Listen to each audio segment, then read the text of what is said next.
Hi friends, ఈరోజు వీడియోలో కోరేగావ్ యుద్ధం గురించి అయితే తెలుసుకుందాం. అసలు ఈ యుద్ధం ఎలా జరిగింది, ఆ యుద్ధం చేసిన వారు ఎవరు, దీంట్లో కమాండర్లు ఎవరు, పాల్గొన్న యూనిట్లు ఎంతమంది, బలం బలహీనతలు, అసలు ప్రాణ నష్టం, ప్రతిదీ అయితే తెలుసుకుందాం. సో వీడియోని ఎవరైతే కొత్త వారు చూస్తున్నారో ముఖ్యంగా ఇంట్రెస్టింగ్ స్టోరీస్ కోసం మన ఛానల్ తప్పకుండా సబ్స్క్రైబ్ చేసుకోండి. ఈ టాపిక్లోకి వెళ్ళిపోతాయి. యుద్ధం చేసేవారు ఇద్దరు ఉన్నారు. దీంట్లో ఈస్ట్ ఇండియా కంపెనీ, దాని కమాండర్ వచ్చేసి ఫ్రాన్సిస్ ఎఫ్ స్టాస్టిన్.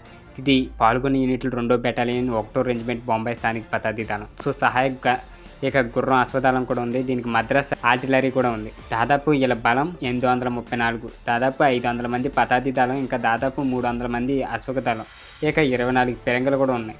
6 పౌండర్ పిరంగులతో సహా మొత్తం చాలా అయితే ఉన్నాయి. వీళ్ళలో చనిపోయిన మంది 278 మంది అయితే చనిపోయారంట. సో ఇంకా గాయపడ్డారు, ఇంకా కొంతమంది తప్పిపోయారు. సెకండ్ వర్గం వచ్చేసి పీష్వా వర్గం. ఈ పీష్వా వర్గంలో పీష్వా బాజీరావు, పాపు గోఖలే, అప్పా దేశాయ్, తాండ్బర్జీ డెంగ్లే. సో ఈ దీంట్లో పాల్గొన్న యూనిట్లు అరాబ్, గోసైన్, మరాఠా. దీనికి వచ్చేసి బలం 20,000 మంది అశ్వక దళం, 8,000 మంది పతాతి దళంతో సహా 28,000, సుమారు 2,000 మంది 2 పిరాంగులతో మద్దతు అయితే పాల్గొన్నారు యుద్ధంలో. సో ప్రాణ నష్టం వచ్చేసి వీళ్ళైతే 500-600 మంది అయితే చనిపోయారు. అసలు కోరేగావ్ భీమా యుద్ధం గురించి అయితే తెలుసుకుందాం. సో కోరేగావ్ యుద్ధం 1 జనవరి 1818 British East India Company Maratha కాన్ఫెడరెన్సీకి చెందిన పేష్వా వర్గానికి మధ్య కోరేగావ్ భీమాలు అయితే జరిగింది. సో పేవా బాజీరావు నేతృత్వంలోని 28,000 మంది బలగాలు కంపెనీ ఆధీనంలో ఉన్న పూణేపై దాడి చేయడానికి వెళ్తుండగా, పూణేలో బ్రిటిష్ దళాలను బలపరిచేందుకు వెళ్తున్న 800 మంది కంపెనీ బలగాలు ఊహించిన విధంగా ఎదురుపడ్డాయి. కోరేగావ్లో వెళ్లాలనుకున్న దళంపై దాడి చేసేందుకు పేష్వా వర్గం 2,000 మంది సైనికులను అయితే పంపారు. కెప్టెన్ ఫ్రాన్సిస్ స్టాంటన్ నేతృత్వంలో కంపెనీ దళాలు దాదాపు 12 గంటల పాటు తమ స్థానాన్ని అయితే కాపాడుకున్నాయి. పేష్వా సేనలో చివరికి పెద్ద బ్రిటిష్ దళం రాకపోవచ్చని భయపడి అయితే ఉపకరించుకున్నారు. ఈ యుద్ధం 3వ ఆంగ్లో మరాఠా యుద్ధంలో భాగం. ఇది దాదాపు అన్ని పశ్చిమ, మధ్య అండ్ దక్షిణ భారతదేశంలో పేష్వా పాలన, బ్రిటిష్ ఈస్ట్ ఇండియా కంపెనీ యొక్క తదుపరి పాలన యొక్క ఓటమికి దారితీసిన యుద్ధాల శ్రేణి ఇది. సో కోరేగావ్లో యుద్ధానికి గుర్తుగా విజయస్తంభం కూడా ఇక్కడ స్థూపం అయితే ఉంది. అసలు ఇది ఎలా స్టార్ట్ అయిందంటే 1800 నాటికి మరాఠీలు విశృంఖలమైన సమైక్యంగా స్థిరీకరించబడ్డారు. సో ప్రధాన బలగాలు పూణేలో పేష్వా, గాలివర్కి చెందిన సింధియా, ఇండోర్కి చెందిన హోల్కర్, బరోడాలోని గైక్వాడ్, నాగపూర్లోని బేసలే. బ్రిటిష్ వారు ఈ వర్గాలతో శాంతి ఒప్పందాలపై సంతకాలు అయితే చేశారు. వారి రాజధానుల వద్ద నివాసాలు ఏర్పాటు చేశారు. పేష్వా, గైక్వాడ్ల మధ్య రాబడి భాగస్వామ్య వివాదంలో బ్రిటిష్ వారు జోక్యం చేసుకున్నారు. 13 జూన్ 1815 కంపెనీ గైక్వాడ్ ఆదాయాలపై దావాలను తగ్గించి పెద్ద భూభాగాన్ని బ్రిటిష్ వారికి అప్పగించే ఒప్పందంపై సంతకం చేయమని పేష్వా బాజీరావు II అయితే బలవంతం చేసింది. పూణే యొక్క ఈ ఒప్పందం అధికారికంగా ఇతర మరాఠా ముముఖ్యాలపై పేష్వా యొక్క నామమాత్రపు ఆధిపత్యాన్ని అయితే ముగించింది. తద్వారా అధికారికంగా మరాఠా సమైక్యం అయితే ముగిసింది. దీని తర్వాత వెంటనే పేష్వా పూణేలోని బ్రిటిష్ రెసిడెన్సీని తగలబెట్టాడు. కానీ 5 నవంబర్ 1815 పూణే సమీపంలో ఘాట్కి యుద్ధంలో అయితే ఓడిపోయాడు. పేష్వా సతారాకు పారిపోయారు. కంపెనీ దళాలు పూణేపై పూర్తిగా నియంత్రణ అయితే సాధించాయి. పూణే కాలనల్ చార్లెస్ బార్టన్ బార్ ఆధ్వర్యంలో ఉంచబడింది. అయితే జనరల్ స్మిత్ నేతృత్వంలో బ్రిటిష్ దళం పేష్వాకు వెంబడించింది. పేష్వా కొంకణకు పారిపోయి అక్కడ చిన్న బ్రిటిష్ డిటాచ్మెంట్ను అధిగమించగలిగాడని స్మిత్ భయపడ్డాడు. అందువల్ల అతను కొంకణకు బలగాలను పంపమని కాల్నల్ బార్న్ అయితే ఆదేశించాడు. అవసరమైతే షీర్ నుండి బలగాల కోసం కాల్ చేయండి. ఇంతలో పేష్వా స్మిత్ యొక్క అన్వేషణ దాటి తప్పించుకోగలిగాడు. కానీ అతనికి దక్షిణం వైపు జనరల్ థియోఫిలస్ ప్లెజర్ నేతృత్వంలో కంపెనీ దళం యొక్క పురోగతి ద్వారా నిరోధించబడింది. తర్వాత అతను తన మార్గాన్ని మార్చుకున్నాడు. తూర్పు వైపు కవాతు చేస్తూ వాయువ్యంగా నాసిక్ వైపు అయితే తిరిగాడు. జనరల్ స్మిత్ తనను అడ్డగించే స్థితిలో ఉన్నాడని గ్రహించిన అతను అకస్మాత్తుగా పూణే వైపు దక్షిణ వైపు తిరిగాడు. డిసెంబర్ చివరి నాటికి కర్నల్ బార్ పూణేపై దాడి చేయాలని అయితే పేష్వా ఉద్దేశించినట్లు వార్తలు అయితే వచ్చాయి. సహాయం కోసం పీషూర్లో ఉన్న కంపెనీ దళాలను అయితే అడిగారు. పీరూర్ నుండి పంపబడిన సేనలు పేష్వా సేనలపై అయితే వచ్చాయి. ఫలితంగా కోరేగావ్ యుద్ధం అయితే జరిగింది. పేష్వా దళాలు పేష్వా సైన్యంలో 20,000 మంది అశ్విక దళం, 8,000 మంది పతాతి దళాలు అయితే ఉన్నాయి. వీరిలో దాదాపు 2,000 మంది పురుషులు యుద్ధ సమయంలో నిరంతరం బలపరచబడ్డారు. కంపెనీ దళాలపై దాడి చేసిన దళంలో ఒక్కొక్కరు 600 మంది సైనికులతో కూడిన 3 పతాతి దళ పార్టీలు అయితే ఉన్నాయి. ఈ సైనికులు అరబ్బులు, గోసైన్, మరాఠీలు అయితే ఉన్నారు. దాడి చేసిన వారిలో ఎక్కువ మంది అరబ్బులు.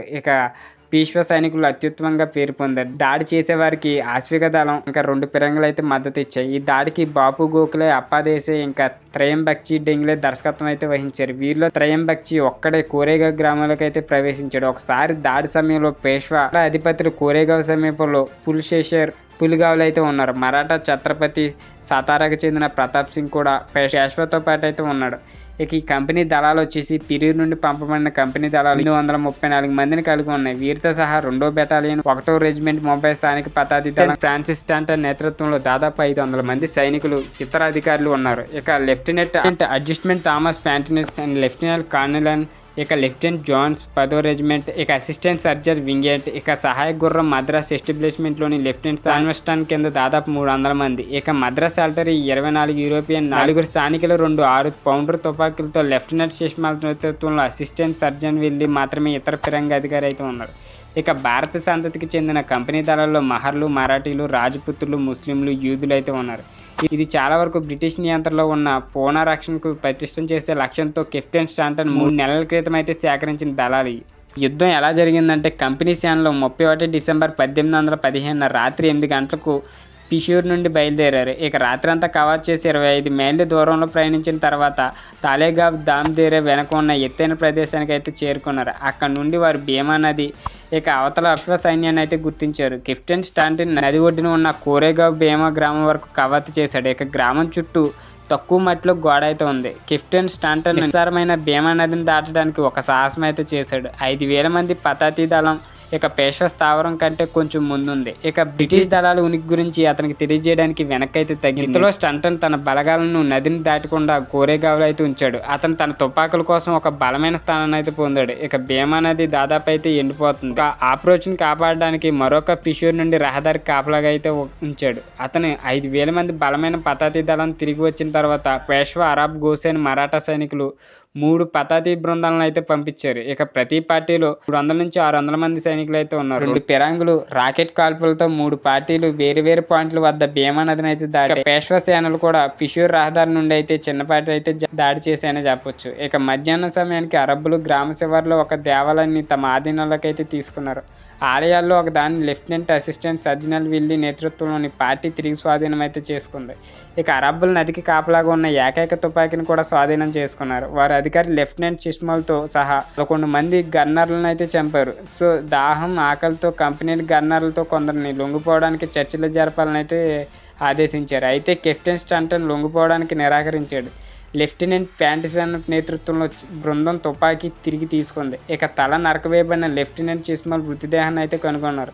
శత్రు చేతుల్లో వచ్చే వారికి గతి ఇదేనని కెప్టెన్ స్టాంటన్ అయితే ప్రకటించాడు. ఇది గన్నర్లను పోరాడడానికి ప్రోత్సహించింది. కంపెనీ దళాలు గ్రామాన్ని విజయవంతంగా అయితే రక్షించాయి. జనరల్ జోసెఫ్ స్మిత్ ఆధ్వర్యంలో బ్రిటిష్ బలగాలను సమీపిస్తారనే భయంతో పిష్వా దళాలు కాల్పులు నిలిపివేశాయి. ఇక రాత్రి 9 గంటలకు గ్రామాన్ని విడిచిపెట్టాయి. రాత్రి సమయంలో కంపెనీ దళాలు నీటి సరఫరాను అయితే సేకరించాయి. పేష్వా మరుసటి రోజు కోరేగావ్ సమీపంలోనే ఉండిపోయాడు, కానీ మరో దాన్ని ప్రారంభించలేదు. జనరల్ స్మిత్ ముందస్తు గురించి తెలియని కెప్టెన్ స్టాంటన్ కోరేగావ్ పూణే మార్గంలో కంపెనీ సేనలపై పేష్వా దాడి చేస్తారని అయితే నమ్మాడు. జనవరి 2వ తేదీ రాత్రి స్టాంటన్ మొదట పూణే వైపు వెళ్ళినట్లయితే నటించాడు.